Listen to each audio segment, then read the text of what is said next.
보고서를 저장하거나 연후 보고서의 일반적인 인터페이스를 살펴보겠습니다. 보고서의 여러 부분에 액세스할 수 있는 메뉴가 위에 있습니다. 여기에는 녹화물 내에서 탐색할 수 있는 탐색 막대가 있습니다. 이 메뉴는 여러 섹션으로 나뉩니다. 요약으로 돌아가려면 언제든지 여기를 클릭하면 됩니다. 다음으로 여기에 있는 4, 5개 요소는 스캔을 분석하는 등 이해를 돕기 위한 요소입니다.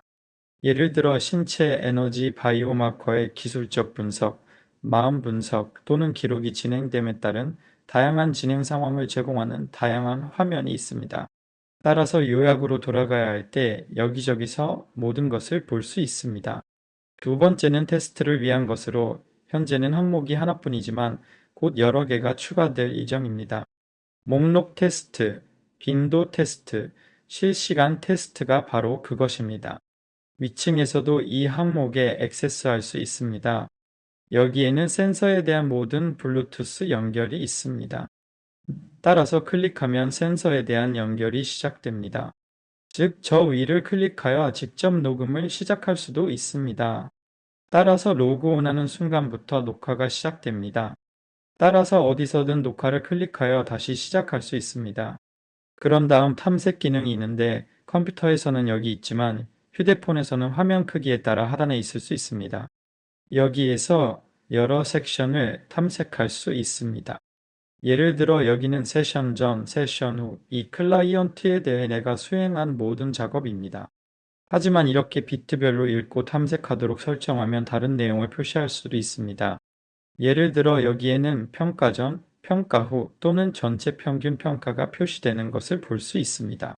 하지만 재생으로 전환하면 거의 실시간으로 움직이는 것을 볼 수 있습니다. 녹음하는 동안에도 탐색할 수 있으며 녹음하는 동안 실시간으로 움직이는 것을 볼 수 있습니다. 따라서 상세 재생 중일 때는 이 두 지점으로 비트 단위로 움직이게 됩니다. 그리고 저 위에서 정지를 클릭하면 이 두 개의 버튼을 사용하여 한 섹션에서 다음 섹션으로 이동합니다. 따라서 섹션이 많은 경우 앞뒤로 이동할 수 있습니다. 여기 맨 위에는 보고서 저장 섹션이 있습니다. 그렇다면 어떤 고객, 즉 제목을 클라우드에 저장하고 싶으신가요? 클라우드에 저장한다는 것은 공유할 수 있고 컴퓨터에서 멀리 떨어진 곳에 저장할 수 있다는 뜻입니다. 따라서 태블릿, 휴대폰, 컴퓨터 등 여러 대의 컴퓨터가 있는 경우 모든 미디어에서 동일한 계정과 동일한 구독으로 애플리케이션을 열 수 있습니다. 또한 클라우드에 저장하면 모든 컴퓨터에서 모든 보고서에 액세스할 수 있습니다. 여기서도 클라이언트를 변경할 수 있습니다. 즉, 잘못된 클라이언트에서 녹화를 시작한 경우 여기에서 클릭하기만 하면 변경할 수 있습니다. 또는 선택한 연락처로 돌아갈 수도 있습니다. 마지막 항목은 일반 메뉴입니다. 이 일반 메뉴에서는 홈페이지로 돌아가서 테스트 목록을 편집하고 연락처를 편집하고 연락처 세부 정보 계정 등을 편집하고 구독을 선택하거나 변경할 수 있습니다. 또한 여기에서 애플리케이션의 모든 텍스트 및 기타 데이터를 업데이트할 수 있습니다.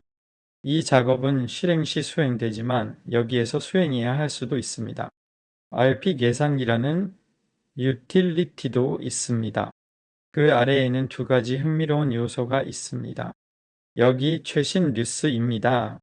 최신 뉴스는 항상 여기에 표시됩니다. 그리고 여기에는 모든 페이지에서 액세스할 수 있는 도움말 요청이 있습니다. 예를 들어 기술적 문제가 발생했습니다. 조언 및 제안으로 이동합니다. 여기에서 질문을 입력할 수 있습니다. 질문에 대한 답변이 있으면 지식 창고를 검색합니다. 답변을 찾으면 바로 표시해 줍니다. 그렇지 않은 경우에는 지원 요청을 보낼 수 있습니다. 그런 다음 옵션이 있습니다. 스크린샷을 찍어 보내주시면 현재 상황을 파악하는 데 도움이 됩니다.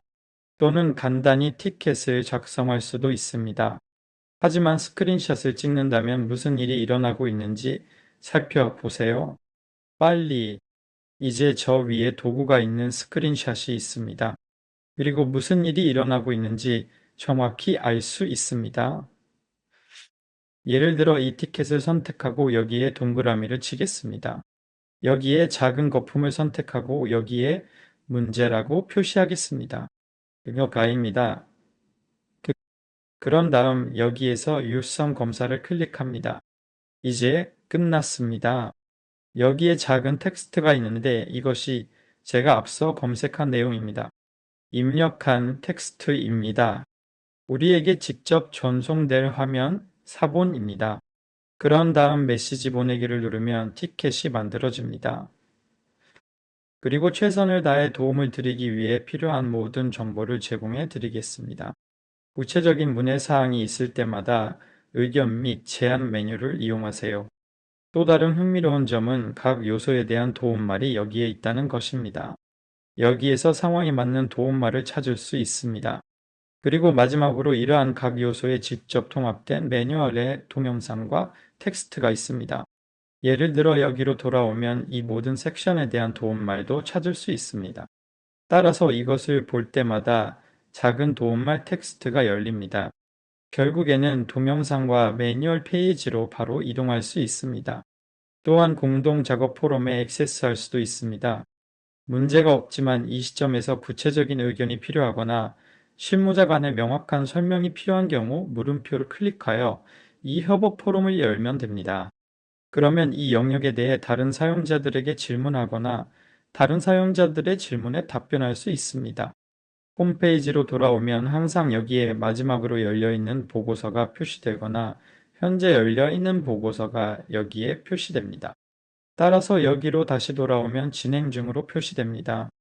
따라서 진행 중을 클릭하면 다시 로드되지 않고 진행 중 페이지로 돌아갑니다. 그러면 여기에는 보고서 분석과 관련된 모든 내용이 있습니다. 하지만 두 가지 중요한 부분이 균형을 이루고 공유됩니다. 이 모든 것을 통해 무엇을 할 수 있는지 더 자세히 살펴보겠습니다. 여기에는 스캔 분석이 있습니다. 여기에는 실시간 테스트가 있습니다. 여기에는 스캔의 결론으로 수행할 작업이 있으며 여기에서 공유할 수 있습니다.